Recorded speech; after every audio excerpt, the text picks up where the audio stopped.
What happens when family, football, and pressure collide all at once? That is the situation Deion Sanders finds himself in right now, standing directly in the middle of a storm where every decision is scrutinized. As the head coach of Colorado, expectations demand that he remain fully focused on rebuilding a program coming off a painful and disappointing season. At the same time, as a father, his attention is pulled toward his son, Shedeur Sanders, who is preparing for a meaningful NFL opportunity against the Cincinnati Bengals. This moment is about far more than a single game. It touches on identity, public perception, and the delicate balance between personal loyalty and professional responsibility. Colorado's season ended well short of expectations, finishing with a 3-9 record that raised serious questions about the program's direction and Sanders' leadership. Although there were occasional flashes of promise, inconsistency defined the year, and frustration followed. Now, with the season over, the pressure has shifted to the most important phase of the college football calendar, the transfer portal. For programs looking to rebound, these early weeks are critical. Coaches are expected to be highly visible, constantly engaged, and fully present as rosters are reshaped and futures are decided. In that environment, even a short absence can fuel doubt among recruits, fans, and critics. At the same time, Shedeur Sanders is entering a very different chapter of his football journey. After years of development under his father's watchful eye, he is stepping into professional moments that could define the next stage of his career.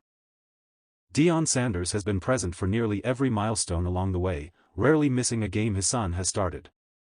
That visible support has become part of the Sanders legacy, a public blending of family and football that has never been hidden or softened for outside approval. The debate intensified when analyst Matt Smith weighed in, suggesting that Sanders should remain in Colorado rather than attend the Browns vs. Bengals game. While Smith acknowledged that Sanders could technically manage both responsibilities, he argued that the optics are problematic following a 3-9 season. Leaving campus, even briefly, sends the wrong message to some observers, regardless of the reason. Smith later clarified that he would understand Sanders' choice either way, but emphasized that public perception is impossible to ignore. That concern reflects a broader reality in college football. Optics matter, especially for programs trying to stabilize after disappointment. Recruiting is driven as much by perception as by results, and coaches are expected to demonstrate total commitment during times of uncertainty. Fair or not, even a short absence can be framed as disengagement. In today's landscape, perception often becomes reality. Still, Deion Sanders has never operated according to traditional expectations. Analysts such as Joel Klatt have noted that Sanders takes a long-term approach, trusting his staff and tuning out outside noise. Colorado's offensive coordinator, Brennan Marion, is highly respected and widely viewed as capable of managing day-to-day operations if Sanders steps away briefly.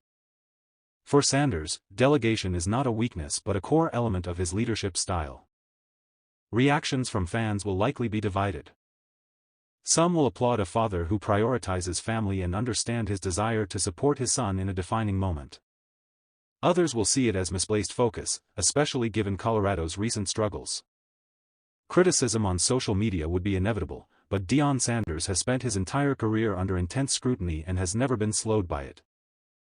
Ultimately, this decision reveals more about who Deion Sanders is than where he chooses to be.